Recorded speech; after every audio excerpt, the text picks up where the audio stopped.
తొలి పలుకు ఛానల్ కి స్వాగతం. నేను జ్యోతి. నేటి ముఖ్యాంశాలు చూద్దాం. ముఖ్యమంత్రి నారా చంద్రబాబు నాయుడు 76వ జన్మదినం, సేవా కార్యక్రమాలతో ప్రత్యేక వేడుకలు. జంగిల్ మహల్ పర్యటనలో ప్రధాని మోదీ, జాల్మూరి స్టాఫ్ రాజకీయ వేడి మధ్య వైరల్ వీడియో. ఖమ్మం మంత్రులపై తీవ్ర ఆరోపణలు, సీతారామ ప్రాజెక్ట్ నిలిచిపోయిందని హరీష్ రావు విమర్శ. జీవన్ రెడ్డిపై అనుచరుడి వ్యాఖ్యలు, ఆస్తులు కోల్పోయిన కథ వైరల్. టీఎన్జీఓఎస్ కాలనీలో భారీ అగ్ని ప్రమాదం, పొగతో భయాందోళన, వాహనాలకు నష్టం. సన్ రైజర్స్ హైదరాబాద్ విజయం, నిమ్మకాయ మ్యాజిక్ వైరల్. తెలంగాణ రాజకీయాల్లో ఆసక్తికర పరిణామం, ఒకే సమయంలో కేసీఆర్, రేవంత్ రెడ్డి సభలు. సింహాచలం చందనోత్సవంలో బ్లాక్ టికెట్ల ఆరోపణలు, భక్తుల్లో ఆగ్రహం. కల్వకుంట్ల కవిత కొత్త పార్టీ ఆవిర్భావం, మేడ్చల్లో భారీ ఏర్పాట్లు. సోనూ సూద్ ఉదారత, చిన్నారి నీరాకు కొత్త జీవితం అందించిన హీరో. నాగర్ కర్నూల్లో వింత ఘటన, ఏనుగు పోలికలతో పందిపిల్ల జననం. ఆంధ్రప్రదేశ్ ముఖ్యమంత్రి నారా చంద్రబాబు నాయుడు 76వ జన్మదినాన్ని పురస్కరించుకొని రాష్ట్ర వ్యాప్తంగా పలు సేవా కార్యక్రమాలు నిర్వహించారు. ఆయన సతీమణి నారా భువనేశ్వరి రాష్ట్రంలోని అన్నా క్యాంటీన్లకు 76 లక్షల విరాళం అందిస్తూ అన్నదానం గొప్ప సేవ అంటూ పేర్కొన్నారు. ఈ సందర్భంగా ముఖ్యమంత్రి దంపతులు పటమటలోని అన్నా క్యాంటీన్ను సందర్శించి పేదలు, కార్మికులతో కలిసి సాధారణంగా జన్మదినాన్ని జరుపుకున్నారు. ఇదే సమయంలో కుప్పం అసెంబ్లీ కాన్స్టిట్యున్సీలో తెలుగుదేశం పార్టీ కార్యకర్తలు 7,600 మొక్కలతో చంద్రబాబు చిత్రాన్ని రూపొందించి వాటిని ప్రభుత్వ స్థలాల్లో నాటుతూ సంరక్షణ బాధ్యతలు తీసుకున్నారు. ఈ కార్యక్రమాలు సేవాభావంతో పాటు పర్యావరణ పరిరక్షణకు సందేశంగా నిలిచాయి. పశ్చిమ బెంగాల్లోని జంగిల్ మహల్ ప్రాంతంలో 4 సభల్లో పాల్గొన్న తర్వాత ప్రధాని నరేంద్ర మోదీ జార్గ్రామ్లో అనుకోకుండా ఒక స్నాక్ స్టాల్ వద్ద ఆగారు. విక్రమ్ షా అనే వ్యాపారిని ఉత్తమ జాల్మురి ఏది అని అడిగి ఉల్లిపాయల గురించి సరదాగా వ్యాఖ్యలు చేశారు. మోదీ స్వయంగా జాల్మురి ప్యాకెట్లు కొనుగోలు చేసి అక్కడున్న వారితో పంచుకున్నారు. ఆశ్చర్యానికి గురైన విక్రేత నుంచి చేంజ్ తీసుకున్న ఈ ఘటనను విక్రమ్ షా కలలాంటిదిగా అభివర్ణించారు. ఈ వీడియో సోషల్ మీడియాలో వైరల్ అవుతూ మోదీ సాధారణతను ప్రశంసించిన వారు ఉండగా కొందరు ప్రతిపక్ష నాయకులను అనుకరిస్తున్నారని విమర్శించారు. 2026 ఎన్నికల నేపథ్యంలో టీఎంసీపై బీజేపీ దూకుడు కొనసాగుతున్న వేళ ఈ సంఘటన రాజకీయ చర్చకు దారితీసింది. ఖమ్మం జిల్లాకు చెందిన 3 మంత్రులపై తీవ్ర వ్యాఖ్యలు చేశారు హరీష్ రావు. ఒకరు భూ బకాసురుడు, ఇంకొకరు కమిషనర్లకు కింగ్, మరొకరు పర్సెంటేజ్లకు ప్రసిద్ధి చెందిన వారని ఆరోపించారు. బీఆర్ఎస్ ప్రభుత్వ హయాంలో కేసీఆర్ సీతారామ ప్రాజెక్టు కోసం సుమారు 8,500 కోట్లు ఖర్చు చేసి ఖమ్మం జిల్లాను సస్యశ్యామలం చేసేందుకు కృషి చేశారని తెలిపారు.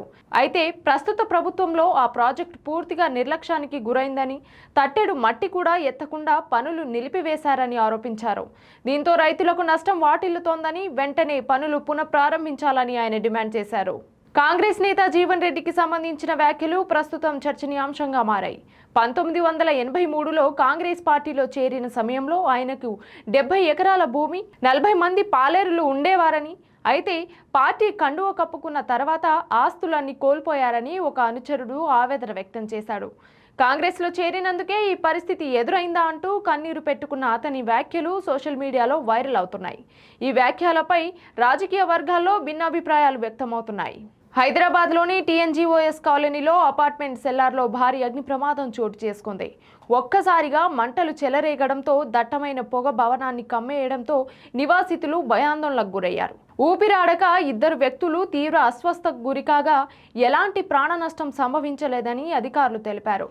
అయితే సెల్లార్లో పార్క్ చేసిన 10కి పైగా వాహనాలు కాలిపోయాయి. సమాచారం అందుకున్న అగ్నిమాపక సిబ్బంది ఫైర్ ఇంజన్లతో ఘటనా స్థలానికి చేరుకొని మంటలను అదుపులోకి తీసుకువచ్చారు. ప్రాథమిక సమాచారం ప్రకారం సెల్లార్లో షార్ట్ సర్క్యూట్ కారణంగా ఈ అగ్ని ప్రమాదం సంభవించినట్లు తెలుస్తోంది.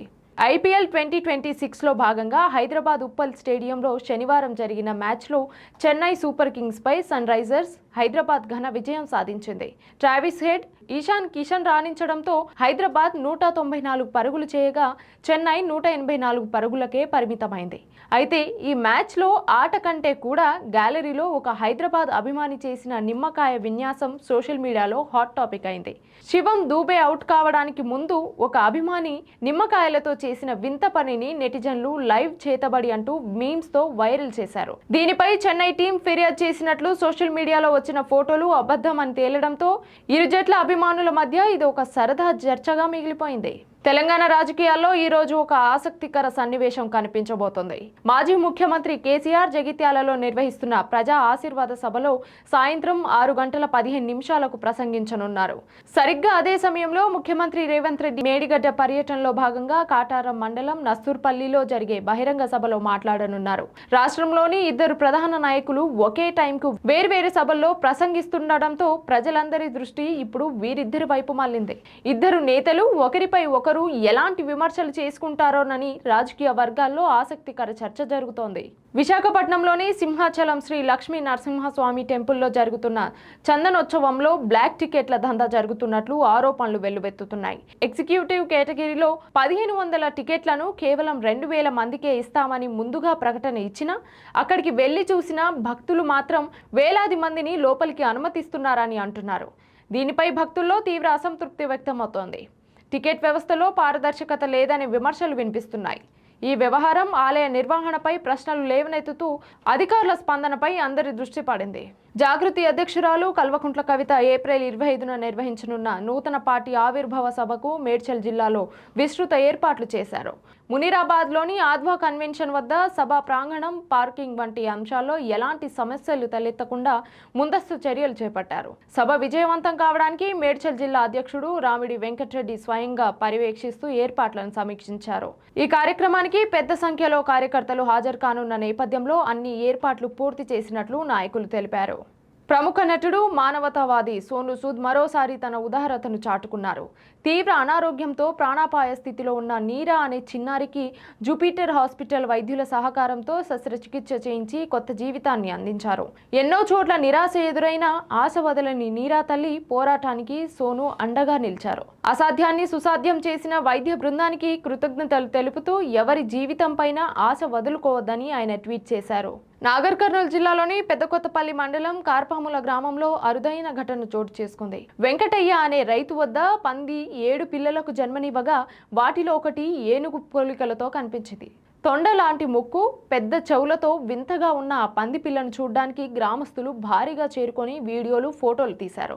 కొందరు దీనిని అద్భుతంగా భావించగా, నిపుణులు మాత్రం ఇది జన్యుపరమైన లోపం వల్ల జరిగిందని స్పష్టం చేశారు. పశు వైద్యుల ప్రకారం గర్భస్థ అభివృద్ధి లోపాల కారణంగా ఇలాంటి ఆకృతులు కనిపిస్తాయని తెలిపారు.